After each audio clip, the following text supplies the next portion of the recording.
Welcome to One Sharp Sword, cutting through to what matters most. I'm your host, Dr. P, Dr. Wayne Pernell, the exponential success coach and the president of Dynamic Leader Incorporated. Today, holy cow, I am so excited. We're going to talk about conflict. And why is that exciting? Well, I have one of the world's most renowned, competent, master conflict attorneys, a mediator, a negotiator, a deal maker, and she's been doing this for decades. She's worked with some major organizations that you would recognize. I'm going to read Apple, Google, Amazon, Facebook, IBM, Verizon, and so many more international, multinational companies. I am not going to go on and on because I want to bring her on. This is Hesha Abrams. Welcome to One Sharp Sword. My pleasure. Thank you. This is awesome. So, why is conflict so exciting? It's because the outcomes are so amazing, right? That's where you live these days, is in that world of conflict, mediation, and contention. So, Indeed. Indeed. yeah. And most people, when you say conflict, it's like saying, let's have a root canal without anesthesia, or let's have a colonoscopy without anesthesia. Depends on which end you're going from. So everybody hates conflict. Nobody goes, yay, conflict, Exactly. opportunity. That's not the way it works. We avoid it like the plague. Then the question is, how can we play it better? How can we win at it? How can we not let it be so stressful? And there are shortcuts. I like to use the analogy of normally people are like cavemen and cavewomen. We're just shoving food in our mouths. And I want to say, here's a fork, here's a spoon, here's a knife, here's chopsticks. There's so many ways to cut through it to make it not so miserable and to get to better outcomes. And I have spent decades in the trenches of human conflict. So I have had a laboratory to experiment and find what actually works, not what should work, not what theoretically sounds good, what's not win-win problem solving, yay, but real live stuff when you're dealing with hard things, difficult people, what actually works. Yeah, so the whole idea of winning is part of what causes conflict, right? Because if somebody wins, then somebody loses. And my guess is that somehow you have found a way of cutting through ego, which is what causes the I want to win kind of thing. Yes. Can we back up the clock? This is part of what I love to do with my guests is to learn a little bit more about you. You didn't wake up one day and go, I am going to be an attorney. I am going to specialize in multinational companies in contention. I had a challenging childhood, a lot of difficulties. And so as a result of that, I had a lot of therapy. And from that therapy and from that growth, I learned better, healthier ways of handling things. And I was always told, that I talked too much. And so I needed to be a lawyer. I went, okay, fine, I'll be a lawyer. I liked law school. It was interesting to me. And I became a lawyer, a business litigator. And in 1 week, I won a case that I really should have lost. I just kind of outlawyered the other side, and it wasn't really right. And then I lost a case that I should have won that was a little pro bono eviction thing. And it caused a crisis of confidence in me. It just said, wait a minute, this cannot be how it is. This is not okay. And I found mediation. And I said, whoa, wait a minute. You talk to people for a living? You solve problems? You work out deals? It just absolutely appealed to me. And what I'd found is that most of the basic mediation stuff is too much on the win-win problem solving. Oh, yay, we're all going to be nice and listen to each other and talk. And what I say is 10% of the time, let's say even 20% of the time that works, which is great. That means 80% of the time it fails. And why does it fail? Like you said, ego, Someone's a narcissist, someone's a power grabber, someone's afraid, someone's a bully, someone is dumb, someone wants to take what you have, or you want to take what they have. I mean, that's called real life. So I have techniques that work when it's nice and it's lovely, and Wayne, you and I like each other, so we can talk. And the more techniques are when I hate your guts, or I'm threatened by you, or I'm challenged by you, or I'm afraid of you. What do I do then? And honestly, that's the majority of conflict. And there are ways to handle it. And I call it warm pieces and soft peace. So you always go for try a warm peace. That's lovely. But if you can't, a cold peace and a cessation of hostilities, we're going to call that good. Okay. So when you say peace, it's as in peace, calm, Yeah. which you also have a book we'll be talking about, which is, say what the title is? Holding the calm, the secret to resolving conflict and diffusing tension. And it's been Perfect. an Amazon, bestseller, which is very exciting. It is And exciting. I made it a short, little, simple, inexpensive paperback because these should not only be for professionals, these should be for everybody. I mean, they should teach this stuff in schools and in churches and synagogues and mosques and, temples and, in family relations, in coworker relations, in supplier business vendor relations. Yes. Anywhere where somebody has an ego, bumper car ego can happen. So how do we avoid and prevent, which is obviously best? And then how do we deal with it when we can't? Nice. One of the things when I work with corporations, prior to them having conflict, usually what happens is we're working on a forward strategy. One of the things I do, two things that are key prior to even working on the strategy. One is identifying values, and do we have shared values? And the other is when we disagree, because we probably will, what are the working agreements? What are the agreements we have to bring disagreement? Um, I like that. you step, thank you. You step in after those have been blown out Correct. because someone's ego has been heightened, because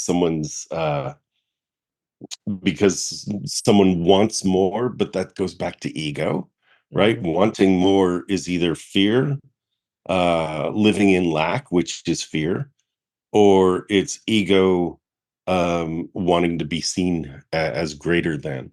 So can you talk about some of your bigger cases, what you've had to face, and how how you reach agreement? Maybe talk about what causes disagreement to a little bit, to some extent, and then how do you reach agreement? And is agreement where everybody wins, or is agreement where everybody walks away going, well, it wasn't exactly what I wanted, but okay. It's all of it. There's Yeah. times for a fast food burger, and there's time for a five-course meal.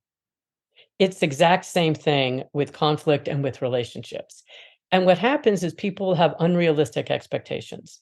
If you and I are in conflict, it would be lovely if we ended up wanting to go out and have a drink together and become friends.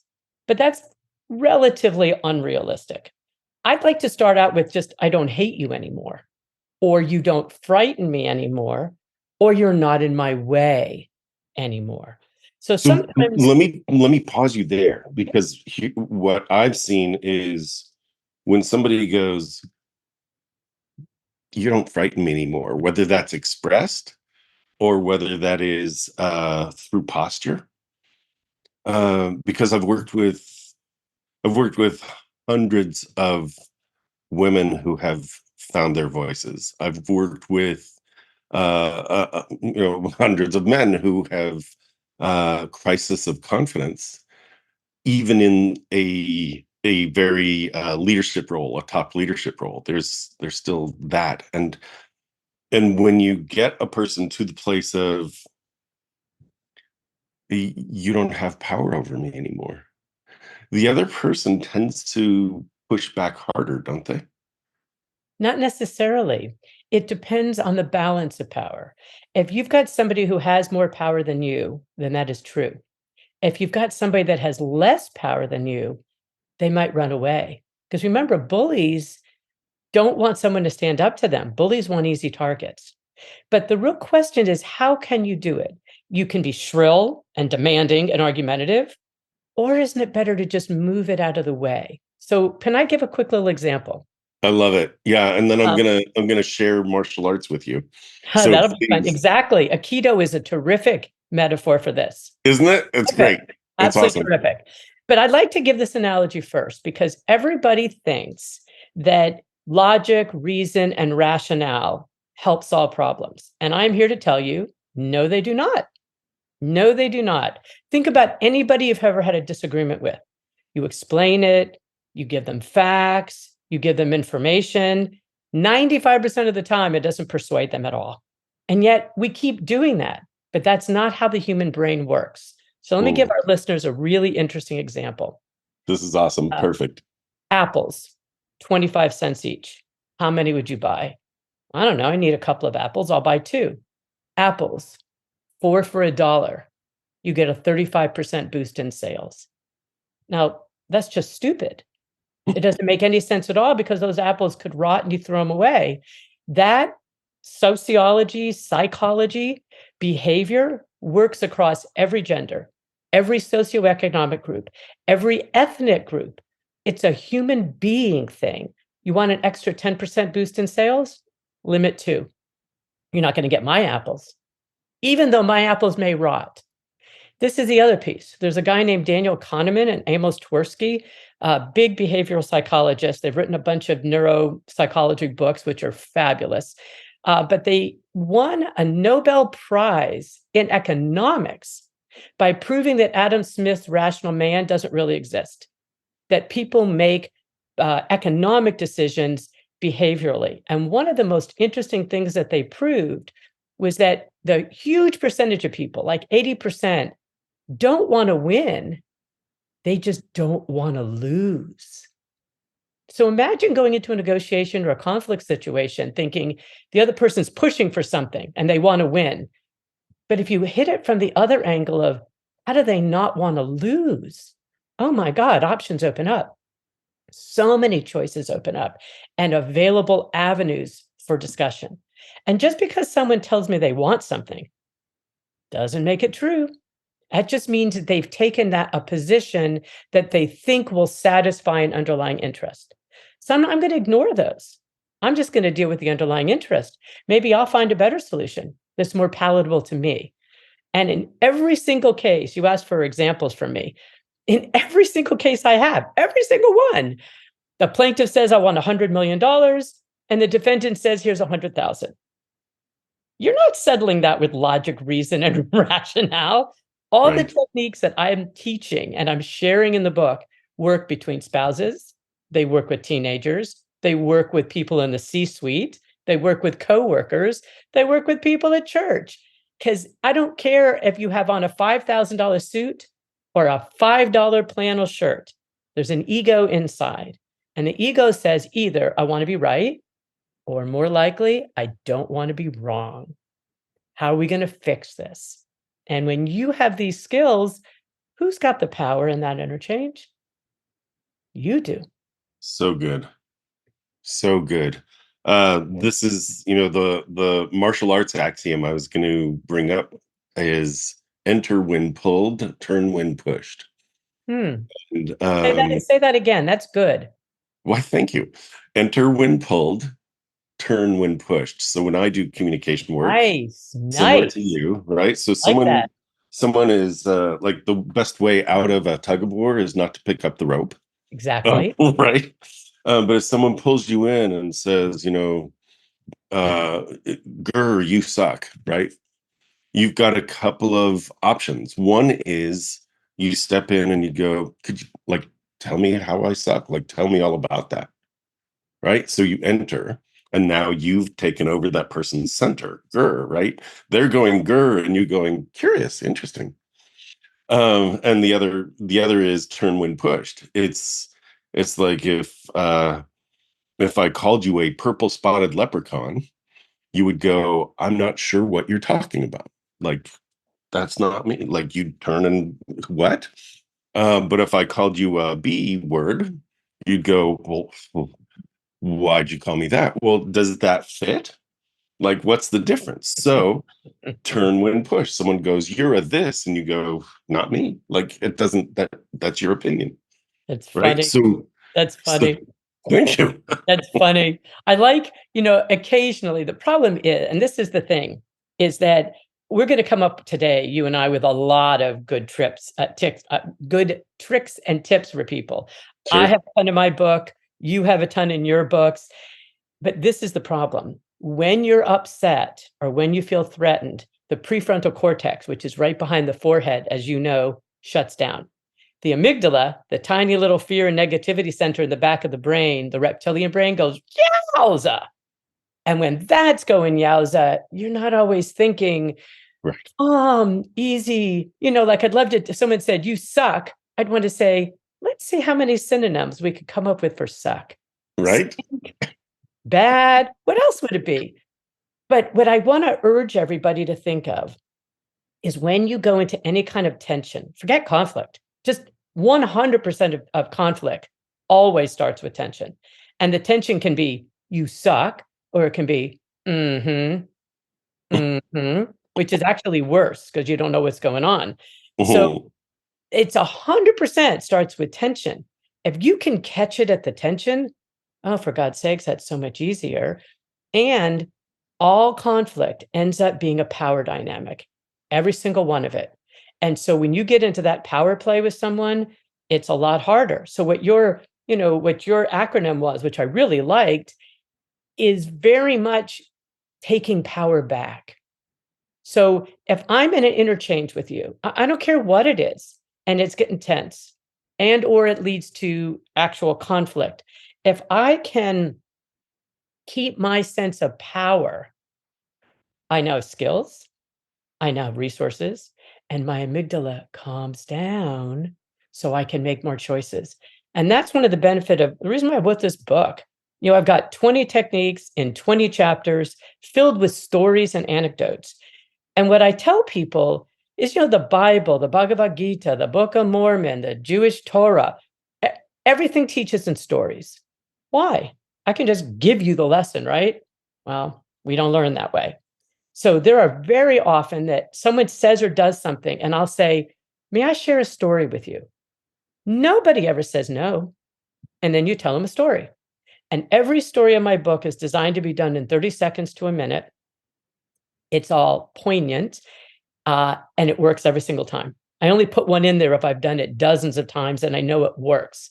Because rather than say to somebody, you're trying to grab power, or you're being childish and immature, I tell a story where they on their own go,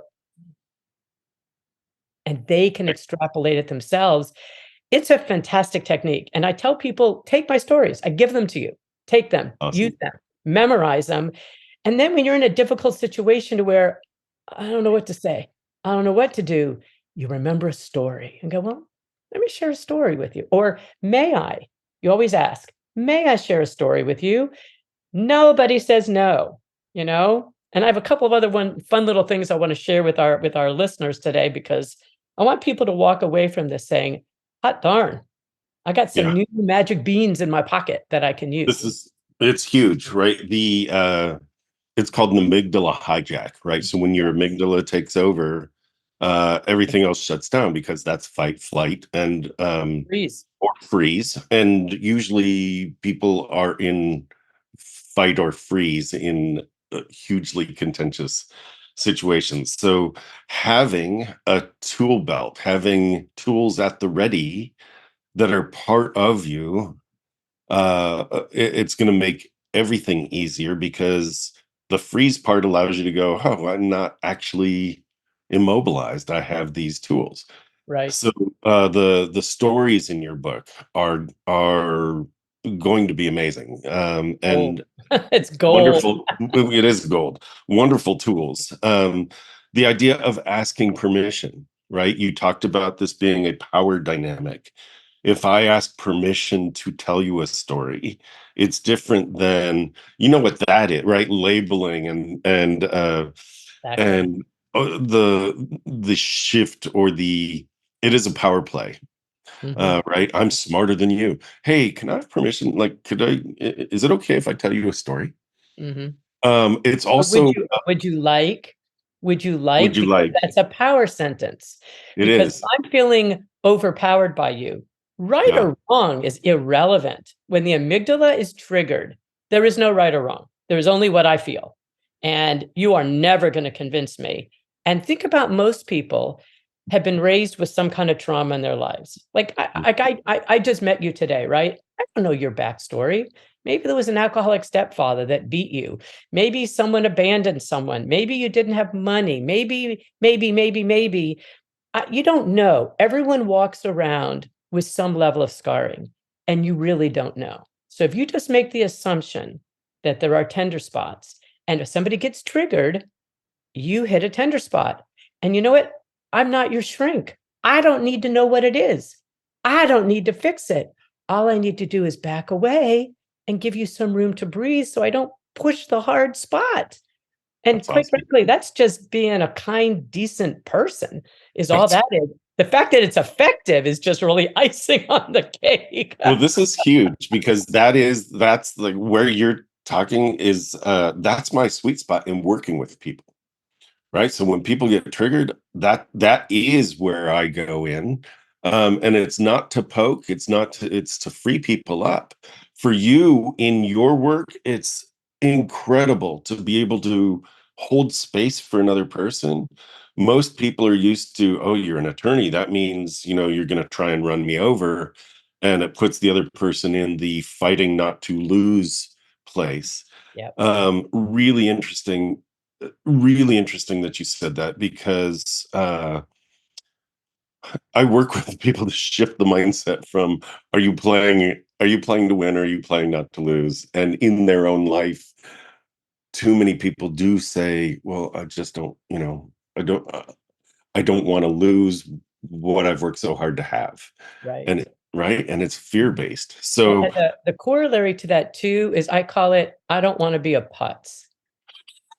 Right. And see, this is interesting. In every right. study that's been done of things that make people afraid, the number one is speaking before a group. Number two is death. Number three is spiders. Number four is snakes. So speaking before a group is worse than death, spiders, and snakes. And the reason why is because if you speak before a group, you have a chance to be embarrassed. Yeah. And the idea of being embarrassed, you'd rather die than have that happen to you. So often when someone says it's winning or losing, what it really is I don't want to be a schmo. And I define winning by what the other guy got or didn't get. And I don't want to be treated unfairly. And I don't want to be a schmo. So that's the Apple's 25 cents each thing, is seeing where somebody feels okay about what the deal is Mhm. often very, very important. And anyway, we're going to get into some techniques and stuff later, but I want, people to be able to see there's so many ways you can have power in a situation where someone's trying to harm you, take power from you, out negotiate you. You take power back, you change the entire dynamic. You think we're playing football, but oh, no, no, no. Au contraire, mon cher.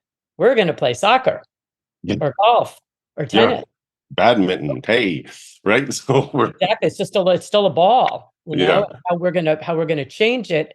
And the more you have these things that you're ready, the calmer your amygdala is, because, exactly. and that's the reason I named the book Holding the Calm. I was a little hesitant to do that because I don't want it to sound all zen and calm, because it's not. It's a book for intense situations. But never in the history of calming down has anyone ever calmed down by being told to calm down. And so the police officers are trained in this. You don't walk into a situation saying, calm down, calm down. And so why? Well, because when the person is riled up, their amygdala is going. When the amygdala is going, it feels powerless. So the last thing you want is someone else to come in and say, whoa, dude, you're out of power, but I'm in power and I'm going to tell you what to do. Even if it's take a deep breath, calm down. It actually is counter to what you want people to do. So what I do for I'm a human. I get triggered. I can get upset.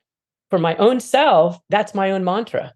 I'm holding the calm. I'm holding the calm. I'm holding the calm. That took 2 seconds. And what it says to my amygdala is I have power. I have skills. I have abilities. Let's find one. Let's find what we're going to do and let's choose our response. And I tell people to do that because then you create a moat around your reactivity to where you can make a choice. What outcome do I want to achieve? How do I want to handle this person? What's the best thing I can do? Which one gives you information and data and help and tools? Yeah. But what it does is it gives you power. I'm not powerless. I got options. I got choices. I got tools. I am holding the calm for myself, and I can do it for you. Let's say you and Joe there are getting a big fight. I can hold the calm for you guys. That's what I do as a mediator all the time. You can do it for yourself. You can do it for a kid. This works great with teenagers, by the way, who have hormones drop kicking into their poor little bodies, you know. Anyway, I digress, but I that's love all of this. stuff. I'm sitting here as you're talking, I'm smiling so big. And so many concepts here, so many concepts. You know you are bigger than the life you are leading. It really is time to attend to that thing you've wanted to do or have, but you've been putting off. It's time to step into that dream you've parked for someday.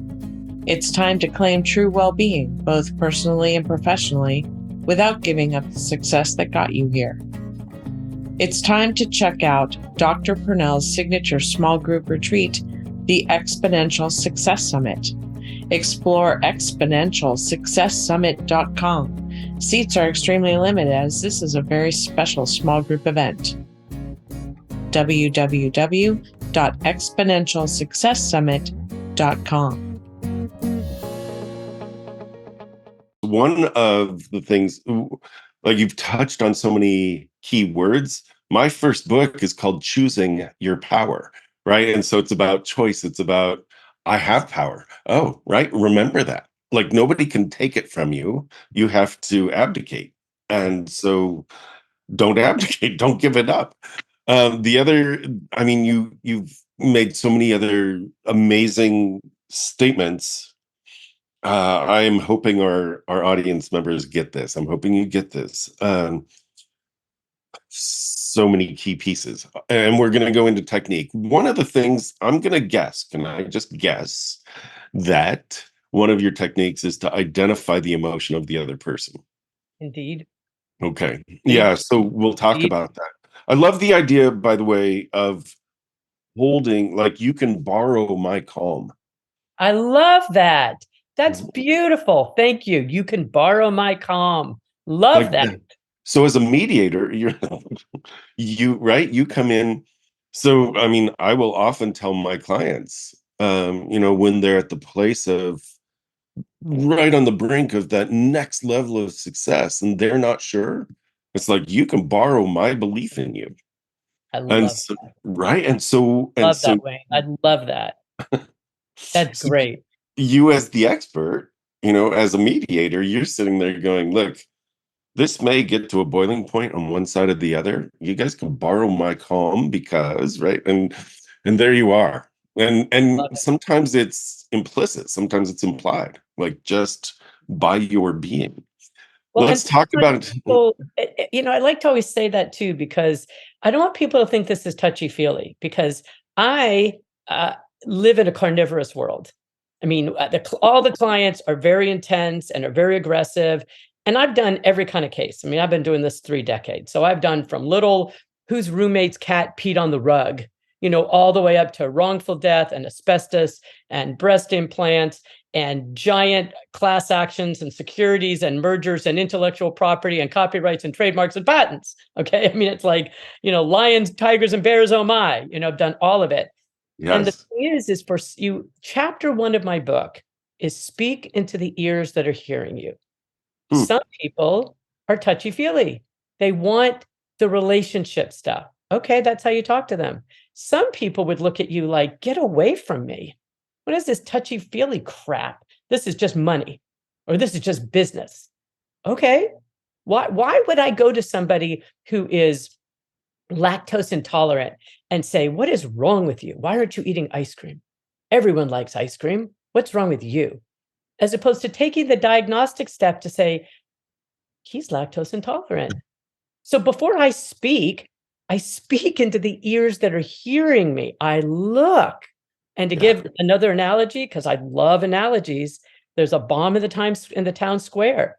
That guy waddles out in his Michelin suit. He doesn't just start cutting wires.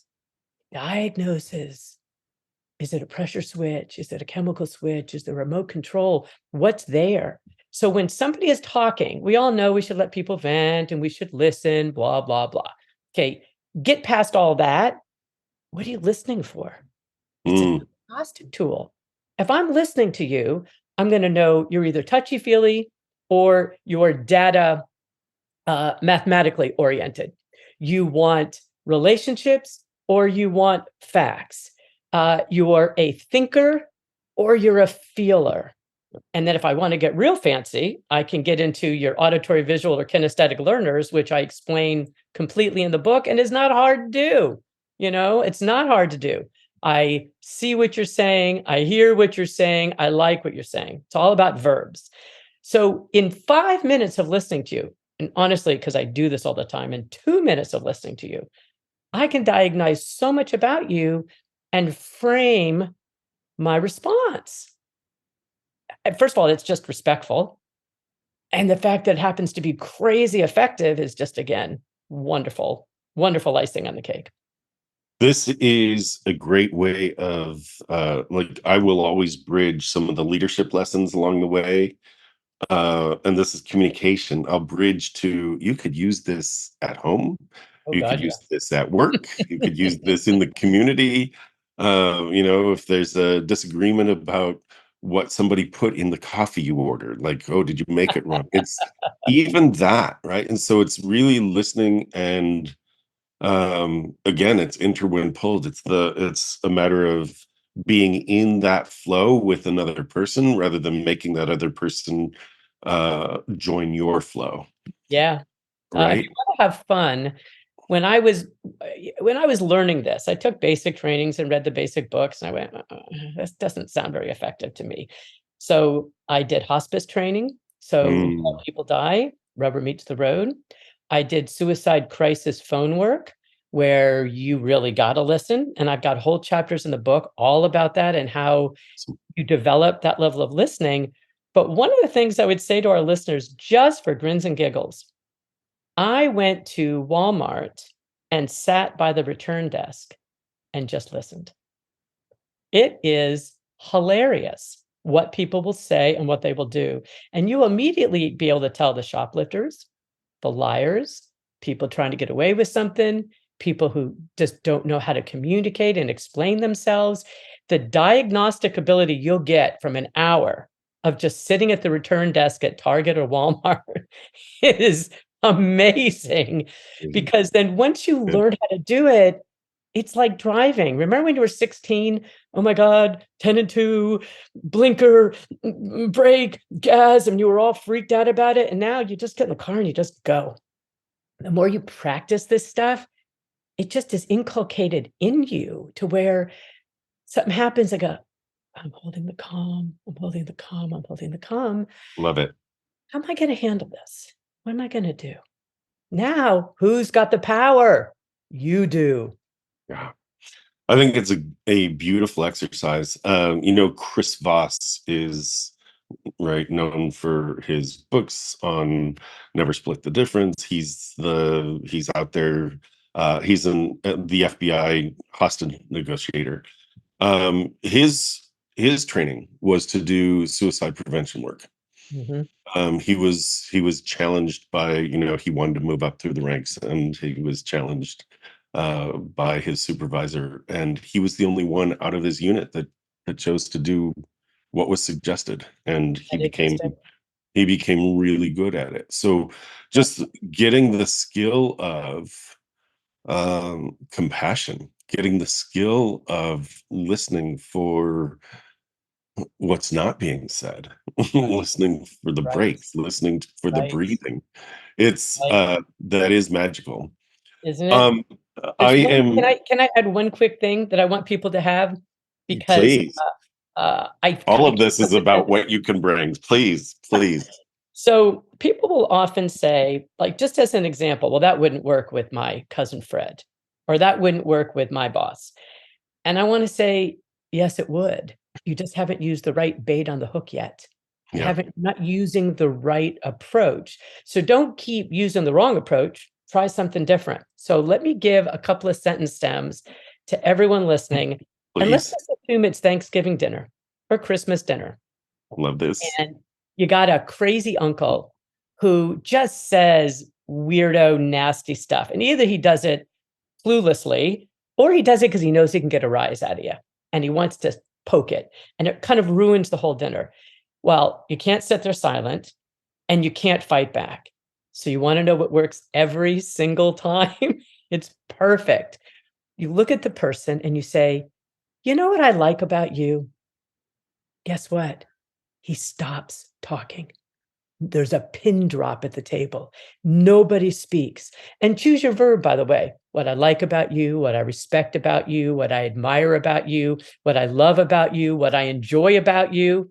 Pick your verb, whatever is authentic to you. And then you say something validating and true that just shuts everything down.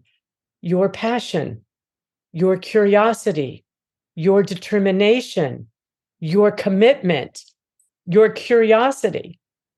Those are all things you can say to anybody. And after that, literally, you will see someone go like this, like a fish. I mean, their mouth, they don't know what to say and do. Someone just gave you a zet and you went, you know what I admire about you? Your passion. What's the retort to that? There's no retort. They sit back and everyone else around the table is going to look at you and go, masterfully done. Thank you. Yes. Masterfully done. And I have done that. I cannot tell you the number of times I have done that in all kinds of situations.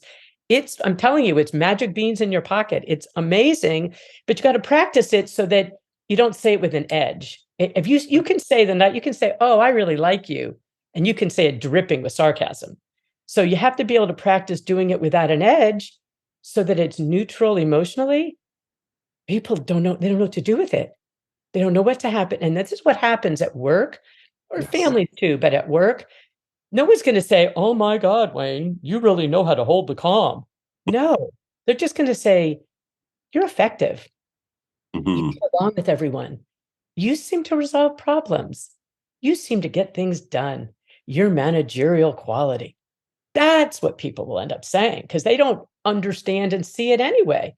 But when you know how to do it, all of a sudden, you just know how to glide through all the problems.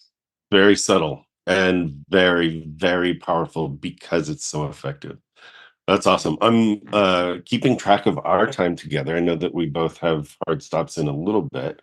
So I want to jump into more, like any more tips, techniques, tricks, stories that you can offer that become tools that we can each practice today. I would love to do that. I've mediated so many cases, my God, but the secret recipe for Pepsi.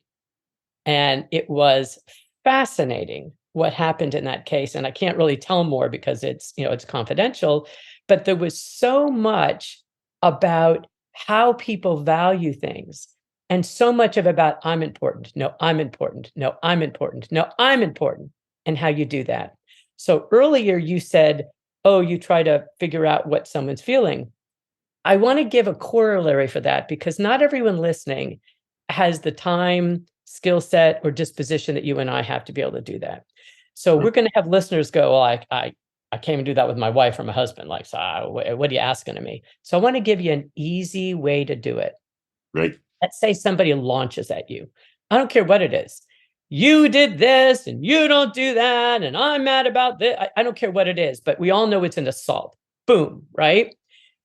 Instead of responding to it, what you do is you name the emotion and don't worry about getting it right, because they will tell you, well, Wayne, you seem very frustrated. I'm not frustrated. I'm angry. Okay, you're angry. Who's got the win there? I can see why you're angry, or I don't understand. Would you explain that to me?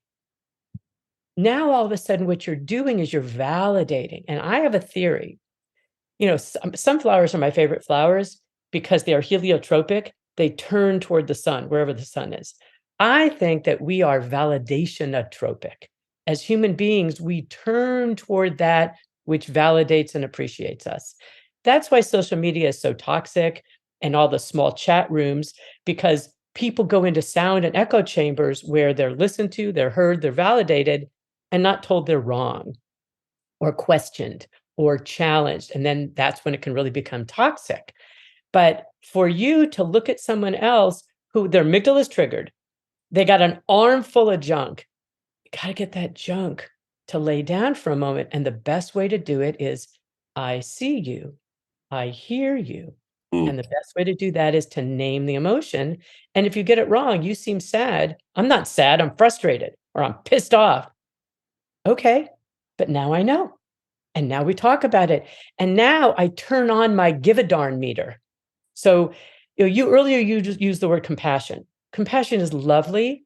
And that's the A+ level. We strive for that. But sometimes we can't get there because I think you're a jerk, or you're nasty, or you're hateful, or whatever label I want to put on you. So I can't be compassionate because I don't understand what the hell you're saying. But I can turn my give a darn meter on. And once I'm doing that, I see you as a person beyond whatever stuff you're spouting. I can't tell you the number of times people will back away from a stupid position.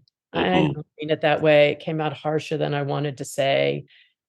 A little bit of grace goes a very, very, very long way.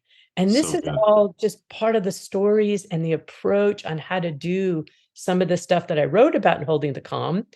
And I want to give everybody one more analogy that's going to stick with people. They won't necessarily remember everything you and I say, but they're going to remember our stories and analogies. I tease people that it's like spaghetti sauce. You drip it on the counter, you wipe it up with a wet sponge, no big deal. You leave it overnight, you're scraping it off with a knife.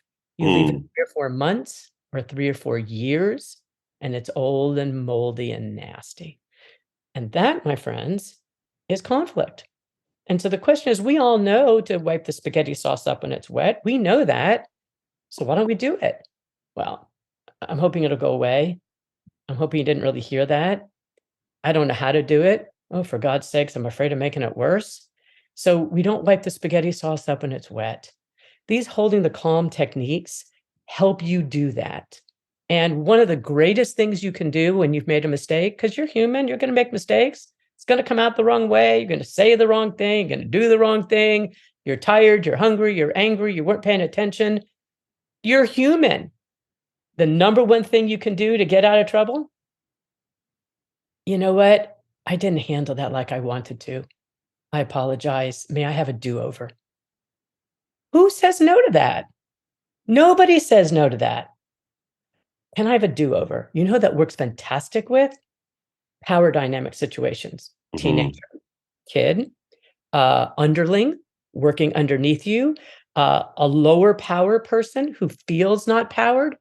It's the best way to say, I'm going to give you power. I acknowledge you. I see you. I don't think I handled that the way I should have, or I wanted to, or I didn't handle it the best way. However you want to say it, may I have a do-over and try to do better? What actually happens is it becomes more bonding, more connecting, because you take someone by surprise. Because no one ever apologizes. No one ever says I screwed up or I didn't do it right. They'll say things like, well, I'm sorry you feel that way. Well, I didn't mean to do it. Why are you so sensitive? That's how we do apologies, which stink. It's terrible. But you can go, we see someone's face. When you say something and you see someone's face, you know they didn't receive it well. You don't have to be, I mean, you and I are experts in body language. to our listeners, you don't have to be an expert in body language. Most people don't hide it very well. You will Right. see it on their faces. Then you just go, oh, for God, can I have a do-over? I don't think I handled that right. It didn't come out the way I wanted it to come out. Nobody says no to that. Like, again, I'm sitting here smiling, I'm taking notes, and here's what's amazing about that, right? The empowerment piece is multi-layered. And I'm hoping that as an audience member, you are listening to this, because everything that Hesha has shared has been multi-layered. Like, there's so much in it. So please go back and listen to this again. Talking about empowerment is really about taking responsibility and accountability. When you're in a leadership role and you take accountability, you're not only empowering the other person by making that request, may I have a do-over, you are also modeling the culture that you wish to see by saying, I'm not so powerful or so great that I can't say that I've made a mistake. How amazing is that? Right now you're saying, okay, I have a power position and I invite you to share it with me. Yeah. And you have permission to make mistakes too. Exactly. But Exactly. the key is not making the mistake. The key is not owning it and fixing it. Make mistakes. Otherwise, you're not growing, you're not challenging, you're not doing anything. But for God's sakes, own it. Don't blame someone else. Own it, learn from fix it. Yeah, so good. So good. This is awesome. Holding the calm. I love that you've named your book that, and I love that's a technique, right? It's like, I can hold the calm. One of the things that I teach, and this goes along with exactly what you've been teaching, is also looking for options. And looking for options comes in the phrase, what's available to me now. Mm-hmm. So I used to teach martial arts for about 30 years, actually, through a Parks and Rec department. And one of the things I would teach is what's available to me now, and now, and now, Excellent. and now, because every moment, with every breath, you have new choices. Excellent. Right? Beautiful. Beautiful. And so it's like, well, what's available to me now? Oh, I have calm. I actually still have my power. Right? So I can hold the calm. I love that. I love the concepts of your book. I will be getting it, just because it's so congruent with everything I believe. And the more you talk, the more I'm sitting here like applauding inside, like, yay, I'm so glad to have you here. So and if I can ask people, I am a full-time please. mediator, so I work all the time. So I didn't write my book to be a consultant or a speaker or anything. I mean, I'll do some of that, but I really just want to get this out there for people. And so what I do is I have a webpage, holdingthecalm.com, and I post all kinds of free stuff. I do 1-minute videos. I will post this podcast. I enjoy you and what you're doing. I want to publicize you and your books, because I think, Thank you. high tide raises all ships. Yes. And what I would invite people to do is connect with me on LinkedIn, because I post every day on LinkedIn, a short little tidbit of something. And I find that, there's gravity in the world, right? That's why things fall down. And that's why as we age, our faces are even falling down a little bit, But I think there's an emotional gravity. Why is it easier to be sad than to be happy? Why is it easier to be frustrated than optimistic? There's our universe, our world, our social media, our jobs, our businesses have a downward pull. And so you have to counter it. That's how you build muscle. And so I do that for myself. I'm constantly doing little inspirational things or little insights, or how can I lift myself up? And so I post every day, and it's 12 seconds. Like, it's an easy thing for people to look at. Wow. And then this way, keeping your energy up. Oh, I didn't know about that. Or I didn't think about this. And sometimes it's interesting, weird stuff, like, why some people don't like cilantro because it tastes like soap. And other times it's geopolitical stuff that's going on in the world. So I invite people to connect, just for all of us. Lift up, lift up, lift up, because the world is crazy. And those of us who can bring light, it's incumbent upon us to do so. Oh, I love this. Yes, please.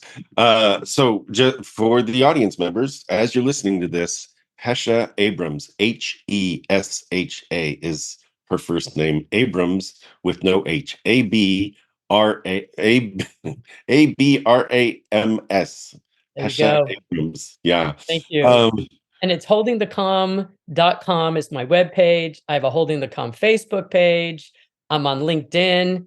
And the book is available everywhere, Amazon and, Well, I'll be Walmart, picking it up Target. today, so that's great. Thank you. And the links to your social and holdingthecalm.com will be in the show notes. So yeah, please. I encourage everybody to get Hesha's book, because these concepts plus stories are so valuable, so valuable. And I'm so glad to everybody listening. It's almost a little bit like we're preaching to the choir. And, everyone listening to this is thinking, I know 5 people that need this, because they're not the ones listening. But that's how, a 1,000-mile journey begins with a single step. And those of us that are doing it can. And then we disseminate it out and share it out. And that's it. That kind of behavior. And we can take back the sanity in our life, I think, because so many people are walking around as the walking wounded. Yeah, the kinder we are, more grace we have, the better it is. So true. We need to be that beacon of light for others. And luckily, I mean, the audience here, that's what they're doing here. That's, that each of our listening and or viewing audience members they're going, I am a beacon. And Yes. so, yeah, you. right? So yeah, take you. it in and share it out. Holdingthecalm.com. Hesha Abrams, thank you so much for being here. This was amazing. Appreciate you. My pleasure. It's been my pleasure to meet a kindred spirit. Thank you, Wayne. You're welcome. Thank you. This is One Sharp Sword, cutting through to what matters most. My guest today was Hesha Abrams. I'm Dr. P, Dr. Wayne Pernell, the exponential success coach and the president of Dynamic Leader, and your host here and so many other places. Thanks for being here. Listen to this again, because there were tidbits that you probably missed. Please like it, please comment on it, and please share it, because you know somebody who needs to hear this as well. We'll see you here next week. Thanks again.